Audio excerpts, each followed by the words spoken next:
Hello, folks. Good. How are you? And the more central chair that's best for everybody is like recording devices. Thanks, guys. And lady. Oh, I love your Batman shirt. Original TV series. Thank you. So cool.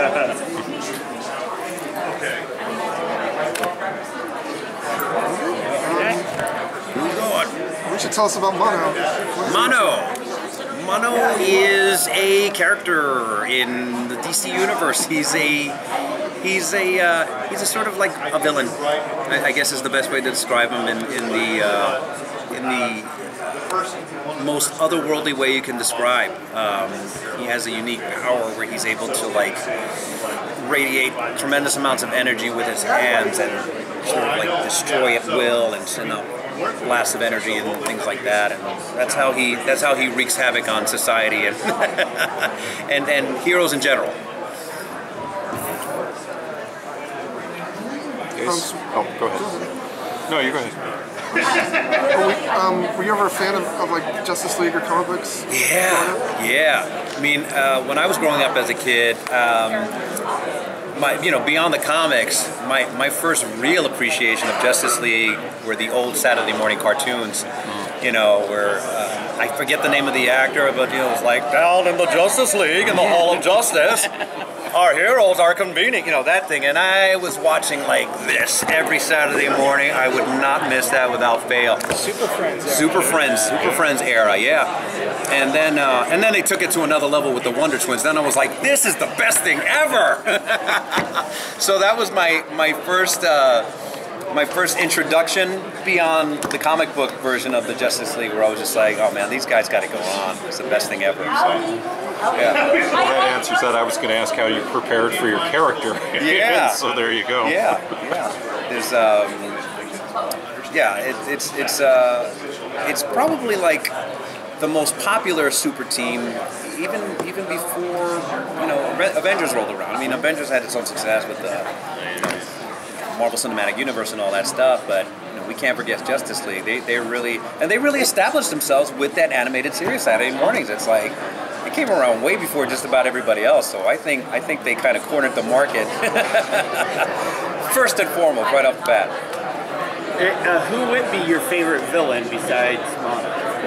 In the DC universe, or just in general? In DC universe. I know it sounds kind of like old hat, but I love the Joker. I love the Joker. He's had so many different inceptions, so many different ways of being portrayed or being interpreted. There's kind of like the cartoony, you don't take seriously Joker. There's the real sadistic, violent, like I will kill you Joker. The real dark one, which I love, that the Mark Hamills of the world have made famous. And but again, so layered, so many things going on there. And then when you take it to another level, when you think of things like Dark Knight, and you see what Heath Ledger did with that, it's just like, wow, head exploding, that he really just takes it to another level. So it's because of that I love the flavor of what the Joker's all about, and how much of a nemesis he is to Batman. We'll put you on the spot. What's your favorite Joker? Who portrayed, either voice or actor? I gotta say Heath Ledger. You look at people like Cesar Romero, who did the TV series and stuff, and he was fun. He was so great. He did so much, but it's just like when you think about what the character can be, and then what it's not, and then have someone else show you like this is what he's all about. Case in point, Heath Ledger. You just like. Mind blown, and deserved that Oscar posthumously. It was just like that was a no-brainer for me, and that's another reason. I think that's still the first comic book movie to win an award for an acting. Yeah, I think so. I think you're right. Yeah, I'd have to Google that later, but I'm not going to argue with you. How did you like working on Orville, and is getting to go on those sets? Is it like entering another world? Because the production looks amazing. It's ridiculous. You see every dollar of the I don't know how many millions of dollars they spend per episode. It's a dream come true. First of all, just being a part of that show. working with Seth MacFarlane, I mean, that was a real treat unto itself. I'm a huge Star Trek fan, so being on a set that not only pays homage to the whole Star Trek universe and all that stuff, but then knowing Seth MacFarlane, how much of a fan he is, and saying, I want this set to just be everything Star Trek. We're going to borrow from that thing. We have no shame whatsoever. And then you walk on this thing, and there's like huge sets that are bigger than this room, where you walk upstairs and you walk up ramps, and it's one big continuous thing. I mean, it's just like, it's jaw-droppingly beautiful, beautiful. And there's stuff that works. There are actual rooms that are just built. They're not little prop-up things where they put up drywall or something like that. These sets and these rooms and these areas were built. That's what they'll always be for the life of the show. The bridge is always going to be the bridge. It's not going to be like turned into a kitchen 2 episodes later.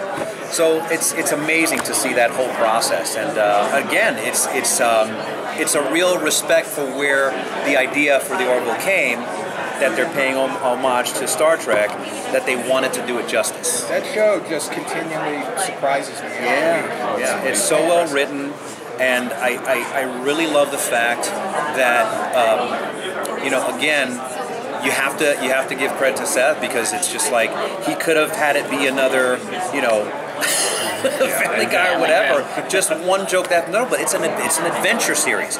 It's not a comedy. It's got that. It's got the comedy element and stuff like that, but it is an adventure series, and he makes no bones about it. It's like, this is what we are, take it or leave it. And people are taking it in droves.